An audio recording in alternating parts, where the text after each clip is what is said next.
Olá, turma do nono ano, sejam bem-vindos de volta aí. Bom, nessa primeira aula a gente vai rever um pouco do que foi visto no primeiro bimestre, tá? Tá passando um slide aí no fundo, aí na tela para vocês, por isso que eu tô gravando com a tela pequenininha e é por isso que eu vou correr um pouco com o vídeo, porque eu não tô conseguindo gravar vídeos tão longos aqui no meu celular. Tá, então sejam bem-vindos, saudade de vocês. Deixa eu só coisar aqui o slide, só um minuto. Ok, bom, a gente começou o bimestre vendo os conectores, tá? Eu tenho aqui uma introduçãozinha, olha só. Connectives are words or expressions that connect sentences, period, paragraphs, allowing sequences of ideas. So they serve to link ideas, word, phrase or phrases. Tá? Então, resumindo, os conectores são palavras ou expressões que conectam outras frases, períodos, deixa eu voltar aqui, parágrafos, permitindo uma sequência de ideias, tá? Então elas servem para linkar, juntar ideias, aí eu até grifei aqui em amarelo o principal significado aí dos conectores, tá? Façam anotações aí se vocês quiserem nos cadernos de vocês, até recomendo. Tá, então aqui dos conectores eu tenho o uso deles, olha só, eu tenho conectores de contraste, adição, explicação, resultado, marcadores de sequência. Esses de verde aqui são os conectores que nós vimos em sala de aula, então assim, eu recomendo que vocês deem uma pausa agora na tela, deem uma lida nesses conectores. Tá? Tem conector de contraste, adição, explicação, resultado e sequência, tá? Então deem uma pausa aqui na tela para vocês darem uma lida aqui nesses conectores. Os de verde são os conectores que nós vimos em sala de aula. Tá? Então esses aqui são os usos de alguns dos conectores, dos vários que tem.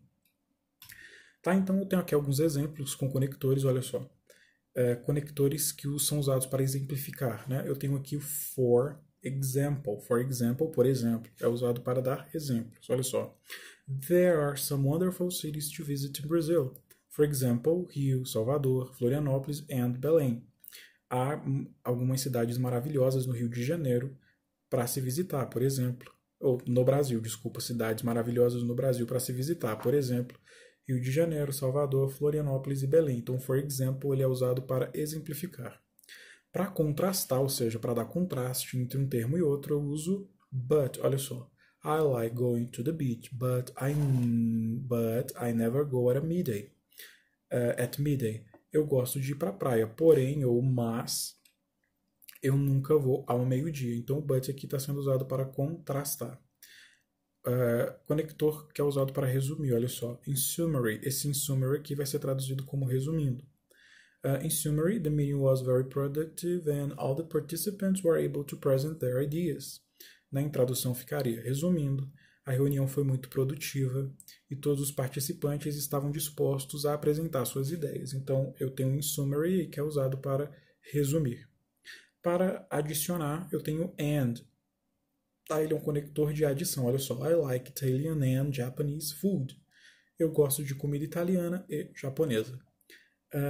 Aqui eu tenho conectores, olha só, first, then e finally, que são usados para dar uma ideia de sequência. Olha só, first we have to consider the existence of the link words, then the importance, and finally their use in a sentence. Traduzindo fica, primeiro, nós temos que considerar a existência de palavras que são usadas para conectar. Então, temos que considerar a sua importância e, finalmente, os seus usos em uma frase.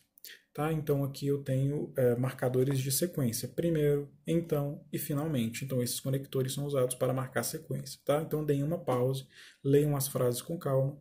Tá? Esses de verde aí são os conectores. Agora nós vamos ver os verbos modais que nós estudamos em sala. Tá? O vídeo está um pouco corrido e eu estou sempre olhando aqui o timer para não poder estourar o tempo. Tá? Então os verbos modais, olha só. In English that have some characteristics of their own. This group of verb does not follow the same rules that other verbs in English language follow. Normally they are used to express modality. Traduzindo ficaria o seguinte, em inglês alguns verbos possuem características próprias, né? Esse grupo de verbos que não seguem essas regras, né, as mesmas dos outros verbos, normalmente são usados para expressar modalidade. Então, esses verbos que são usados para expressar alguma modalidade são chamados de verbos modais, tá? Que são esses aqui que nós vimos em sala. Olha só, may, might, should, must e have to. Então, esses são os verbos modais que nós vimos. O may ele vai ser traduzido como poder.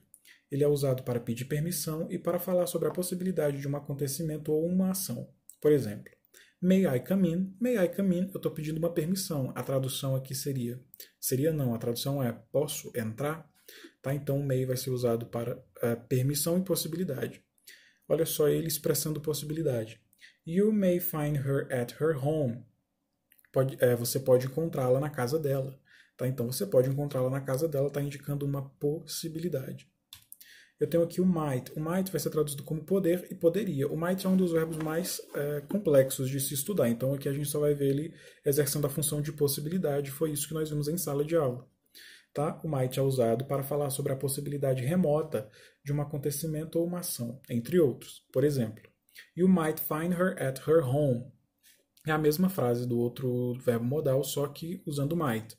O might aqui ele expressa uma possibilidade. Só o que acontece com o might? O might aqui fica subentendido nele uma impossibilidade. Por exemplo, quando eu falo assim, you might find her at her home, eu posso traduzir como você pode encontrá-la na casa dela.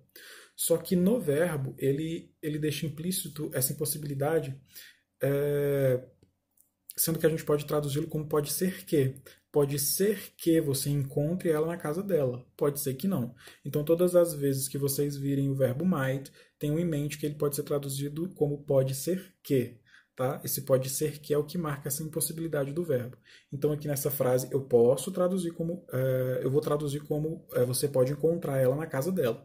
Mas tenham em mente que, subentendido, eu vou traduzir como pode ser que. Tá? É isso que diferencia o might do may. A gente viu isso em sala de aula. Tá? Então, quando vocês virem o might, subentendam que ele traz essa impossibilidade. Pode ser que. Okay? Por mais que a gente traduza ele literalmente como pode. Pausem o vídeo, deem uma lida nos exemplos. Tá? E voltem também, caso vocês deixaram de escutar alguma coisa. Should. O should vai ser traduzido como deveria. Ele vai ser usado para dar conselhos, tá? Sugestões. Olha só.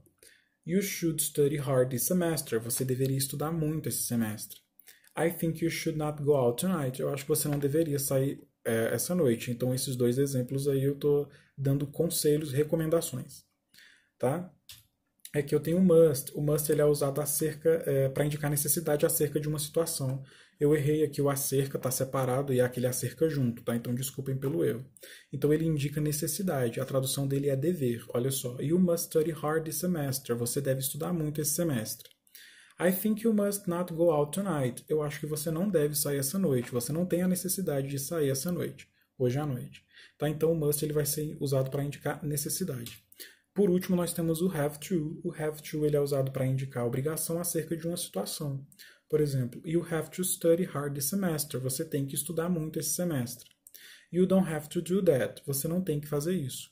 Então, o have ele traz essa modalidade de obrigação, ou seja, você tem que, tá? No primeiro exemplo, você tem que estudar muito. No segundo, você não tem que fazer isso, tá? Então, assim, voltem o vídeo quantas vezes vocês quiserem. Essa é a nossa revisão, desculpem pela rapidez, mas vocês podem voltar, dar pausa quantas vezes vocês quiserem. Eu vou deixar um link aqui com a atividade para vocês copiarem no caderno e me entregarem semana que vem. Não esqueçam de responder também a lista de chamada que vai estar aí no lado. Sempre apertem o botãozinho que vocês entrarão lá para responder a lista. Tá? Por hoje é só. Semana que vem eu posto mais aulas e o exercício que vocês irão fazer é para ser entregue na segunda-feira. Tá? Não hoje, segunda-feira que será a nossa próxima aula.